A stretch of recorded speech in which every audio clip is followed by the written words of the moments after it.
Olá, alunos do 7º ano. Essa é a revisão de ciências.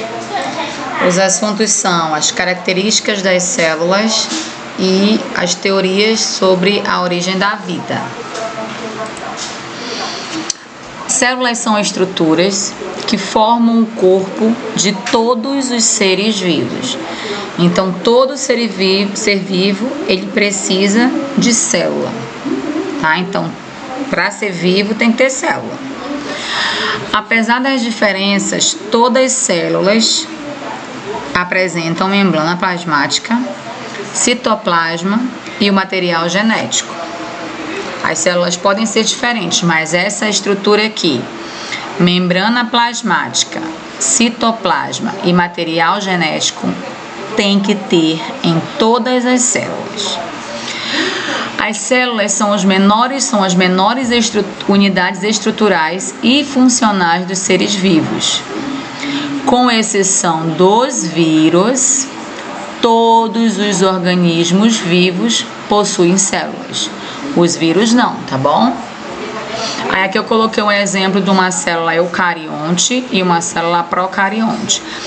Mesmo com as diferenças que elas têm, todas possuem a membrana plasmática, membrana plasmática aqui, como aqui também. O citoplasma, tem aqui, como aqui também.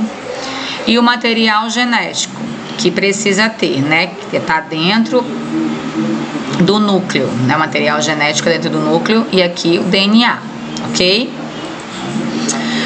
Células são unidades estruturais e funcionais dos seres vivos.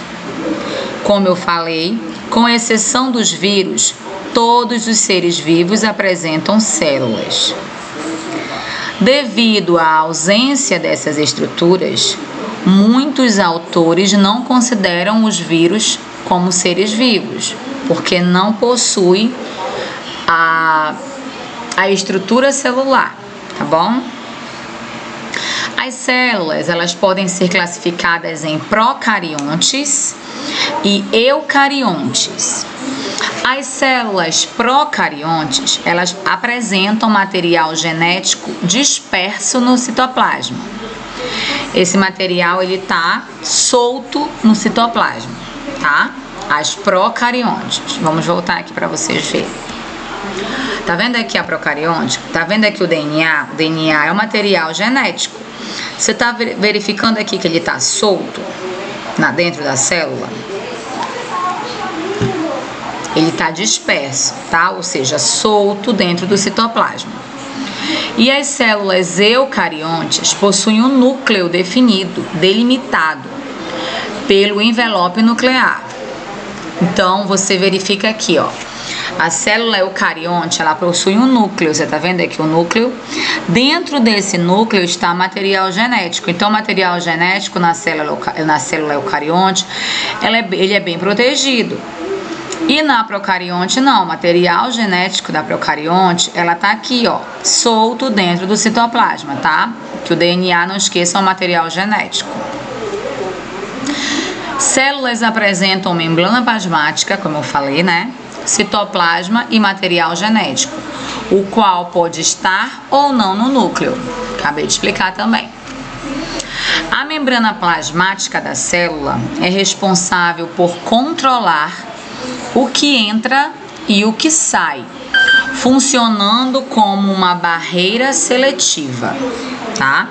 Então, a membrana plasmática, que é essa aqui, ó, tá vendo a membrana plasmática? É essa linha aqui, ó. Ela protege a célula, tá? Então, ela serve como uma proteção. E aqui também ela tá, na outra célula procarionte, também tá aqui, ó, protegendo a célula também. Serve como uma proteção, tá bom? O citoplasma é formado por uma matriz gelatinosa, chamada citosol, em que várias estruturas estão imersas. O citoplasma é isso aqui, ó, esse negócio amarelo, tá vendo? Isso aqui onde tá tudo aqui dentro, isso aqui é chamado de citoplasma, tá? Essa parte amarelinha, tá vendo? A seta pra cá é onde tá as outras tantas moléculas que tem dentro dessa célula, tá certo?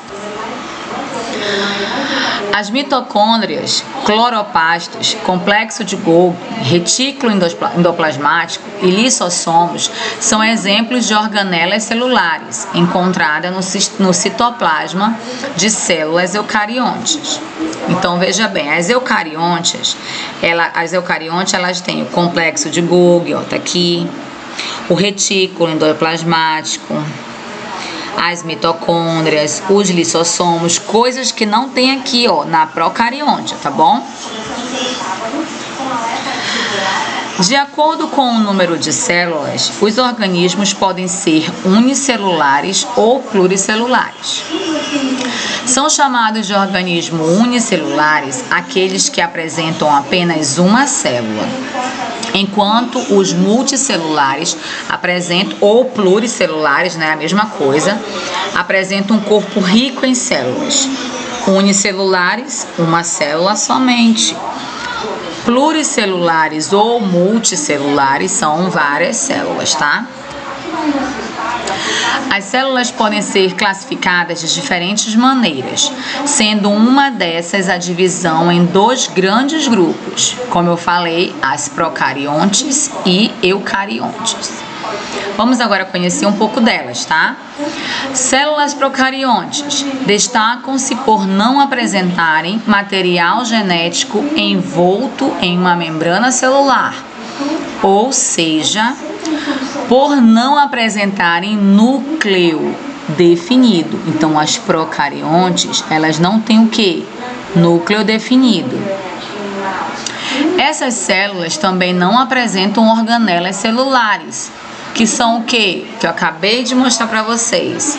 Não tem lissossomos, não tem mitocôndrias, não tem retículo endoplasmático, não tem complexo de Golgi, que é essas organelas, tá? Como exemplo das células procariontes, podemos citar as bactérias e as cianobactérias. Então, elas são exemplos de células procariontes. As células eucariontes destacam por possuírem material genético envolto em uma membrana nuclear, ou seja, possui um núcleo. Nelas é observada a presença de organelas, então elas têm mitocôndria, elas têm complexo de Golgi, retículo endoplasmático, elas possuem tudo isso.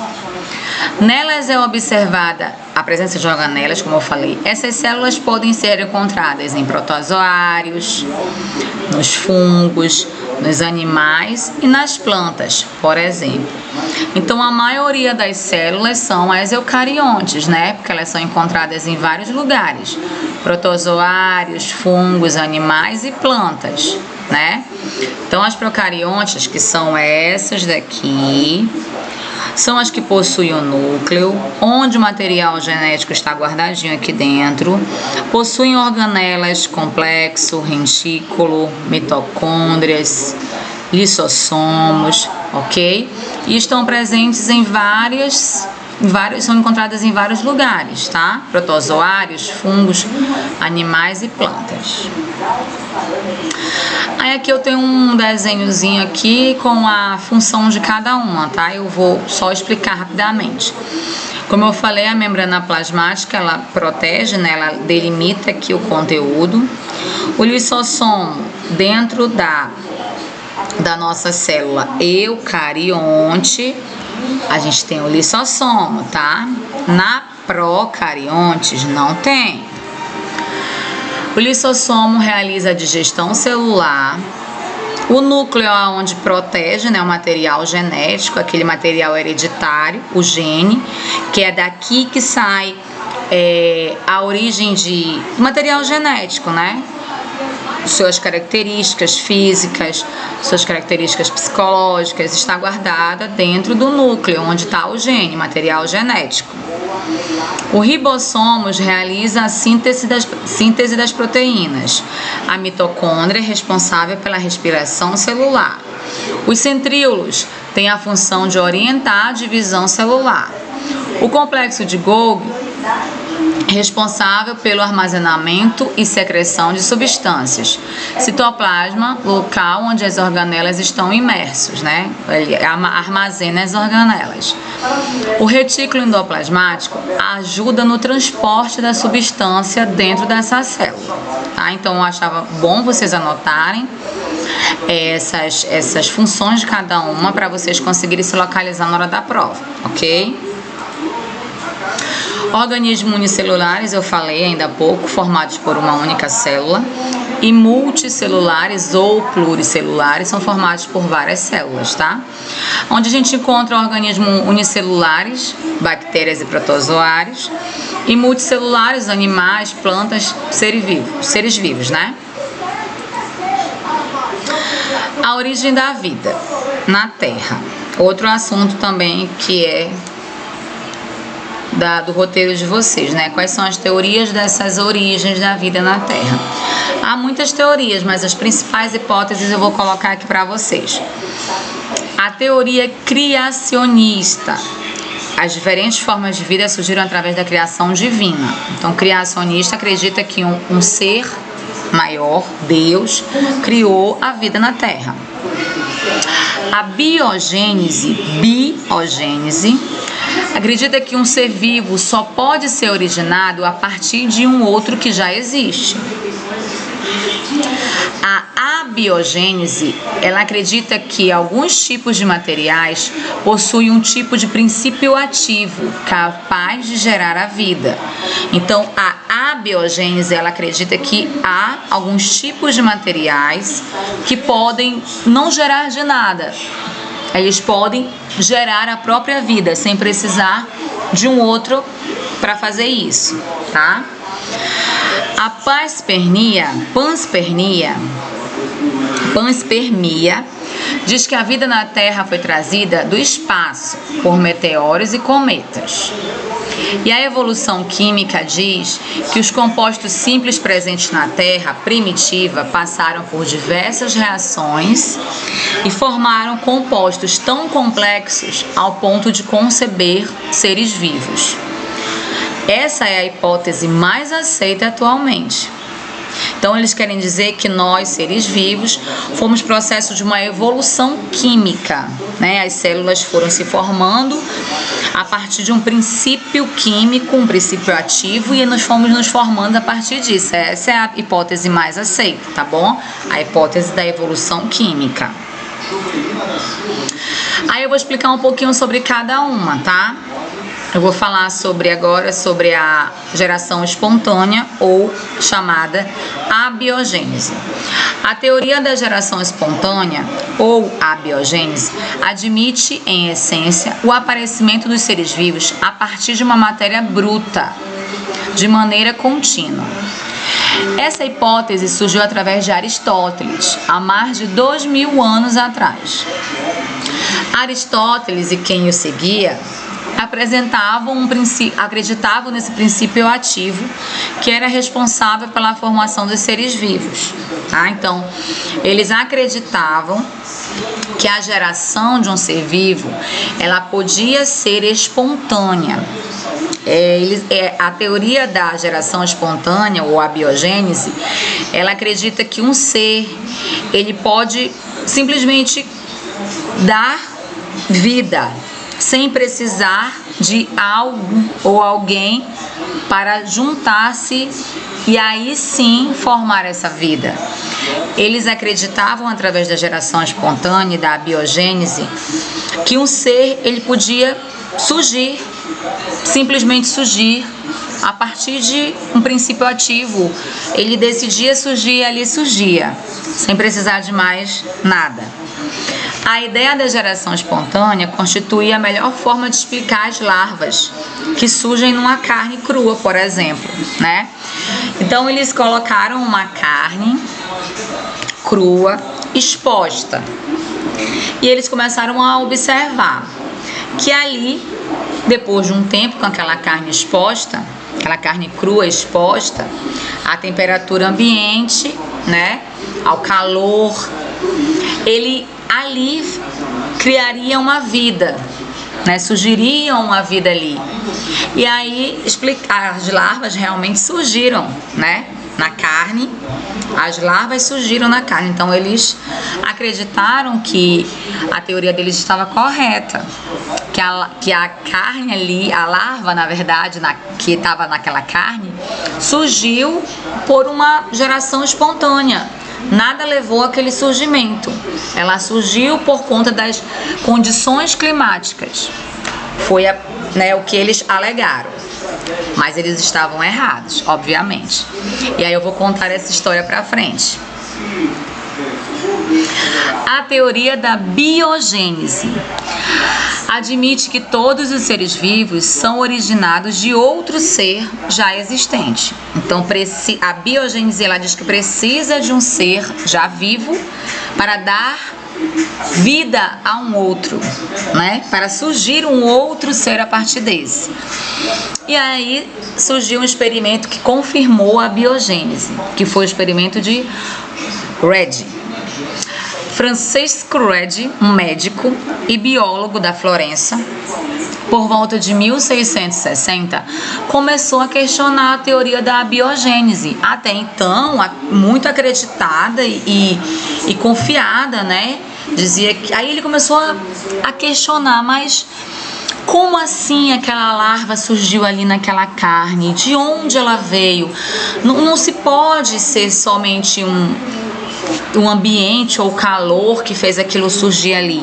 Algo fora do que está no alcance da gente fez aquela larva surgir. Então ele começou a questionar, né?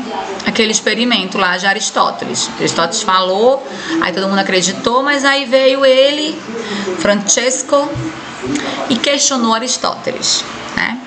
E aí ele experimentou, fez o mesmo processo que Aristóteles fez. Colocou uns pedaços de carne crua dentro de um frasco e deixou esses frascos abertos. Depois de vários dias, as larvas só apareceram da carne do frasco que estava aberto. Ele tinha feito assim: pegou uns frascos, colocou umas carnes cruas e deixou aberto alguns, e o outro ele tampou.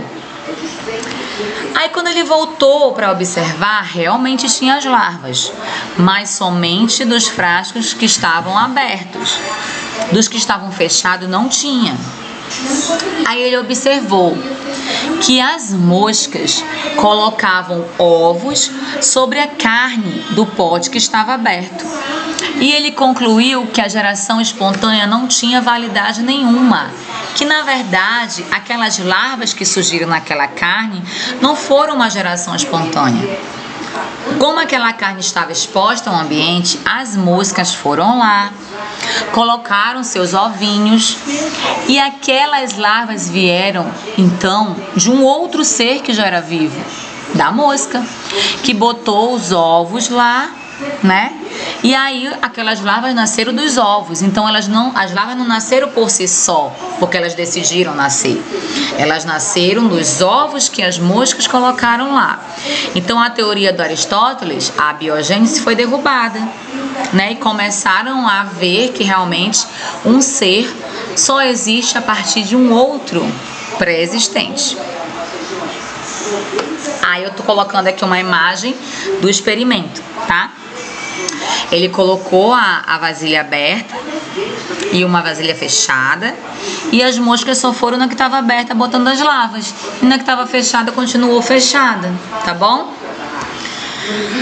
Aí, depois de Francesco, veio o Pasteur. Um cientista chamado Louis Pasteur conseguiu comprovar definitivamente essa teoria da biogênese. Ele realizou um experimento com um balão. O experimento demonstrou que mesmo após ter fervido o material, o mesmo não perdia a força, como acreditavam os defensores da biogênese. Logo após a fervura, o pescoço da vidraria, que eu vou mostrar para vocês daqui a pouco a imagem, foi quebrado e houve um surgimento de micro-organismos. Então, a partir dos experimentos de Pasteur, a teoria da biogênese passou a ter meios científicos, porque até então o Francesco Redi, ele tinha feito lá o seu experimento, mas ainda todo mundo questionava ele. Aí o Pauster veio e disse: espera aí, vou continuar tentando provar que a biogênese é a forma correta de afirmar que há uma evolução dos seres vivos, né? Aí eu vou mostrar aqui para vocês a imagem como ele fez. Ele colocou um caldo de carne, um caldo de frango, dentro de uma vasilha, uma vidraria que nós chamamos, né? Na química chamamos de uma vidraria, que é um recipiente de vidro.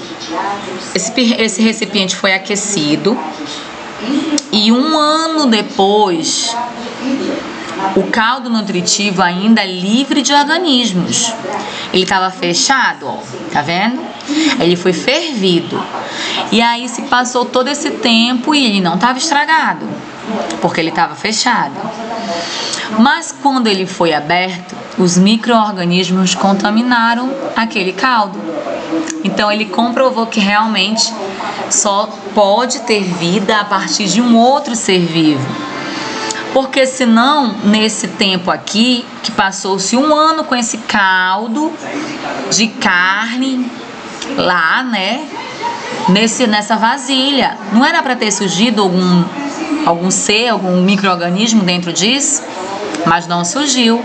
Somente depois que ele quebrou é que entrou os micro-organismos que contaminou aquele caldo, né?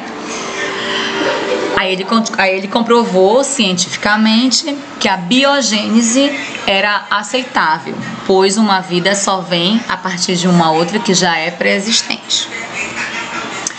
E a teoria criacionista, ela diz que a partir das religiões se fundiram, né, cristianismo, judaísmo e islamismo, que foram as principais, na verdade ainda são, né, as principais religiões hoje que nós temos são o cristianismo, o judaísmo e o islamismo. São as 3 principais religiões que nós temos hoje.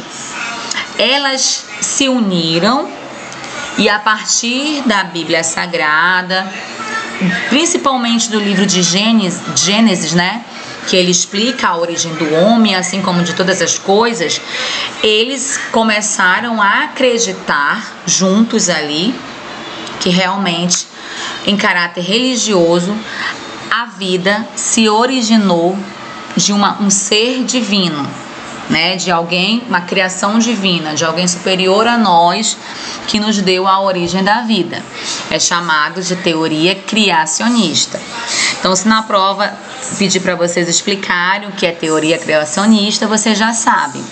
É uma teoria que afirma que nós partimos de uma criação divina e que essa teoria foi comprovada, foi colocada em questão, né? Comprovada ainda não foi, mas ela foi colocada em questão para ser avaliada, né? Pela junção do cristianismo, judaísmo e islamismo, e baseada na Bíblia, tá? No livro de Gênesis. A outra teoria, que fala que é a teoria cosmogênica, né? Que fala que a palavra panspermia, ela diz que significa, na verdade, semente de todos os lugares. Então, a hipótese é que surgiram, né, o surgimento da vida, baseada numa matéria-prima. Eles acreditam que originou-se civilizações extraterrestres e estudiosos defendem essa hipótese. Eles acreditam, eles até confirmam que lá em torno de 1830 houve presenças, corpos orgânicos, ou como a gente pode falar na língua mais informal, que foi encontrado presença de corpo humano, né, de restos de humano em meteoritos. Entretanto, essa teoria ela não consegue explicar a vida, como se originou. Ela é uma teoria, né, meia infundada, né, mas deve ser, como faz parte do contexto, né, é importante vocês saberem, tá bom? E a evolução química, que é a teoria mais aceita hoje, porque, por incrível que pareça, os estudiosos, porque a ciência ela quer comprovar, né? Quer comprovar que através de algo que se possa ver, que se possa ler, que a teoria da vida veio não da teoria criacionista, né? Não de uma ação divina, mas sim de uma evolução química. A hipótese mais aceita é essa. Segundo essa hipótese, as associações de moléculas geradas por agrupamento promoveu o surgimento da vida. Então, eles acreditam que várias moléculas orgânicas, elas foram se juntando e aí foram criando reações químicas, formando células que se uniram e aí deram origem à vida, tá? Então, essa basicamente é a explicação da evolução química. O experimento de Miller, Miller foi um químico, tá? Stan Miller, ele realizou um experimento que simulava uma atmosfera. Então ele utilizou alguns materiais que continham elementos que compõem as moléculas, como oxigênio, carbono, hidrogênio e nitrogênio. O experimento aconteceu em um ambiente que simulava uma atmosfera.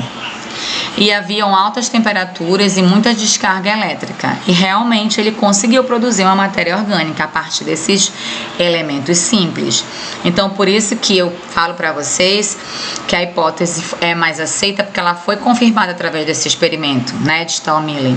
Ele usou esses gases, oxigênio, carbono, hidrogênio e nitrogênio. Isso é muito importante porque provavelmente vai cair na prova essas questões, perguntando quais tipos de gases foram usados nesse experimento. Então, vocês já sabem quais foram os gases, porque tá aí, né? Eu tô falando, vocês podem anotar também. E esses gases foram submetidos a uma atmosfera primitiva. Ele colocou altas temperaturas, colocou também descarga elétrica e conseguiu produzir uma matéria orgânica. Então, a partir disso, ele afirma e os cientistas acreditam que a partir dessa matéria orgânica pode se formar, sim, as células, né, que já foram formadas aí, e a vida humana pode ter surgido dessa forma.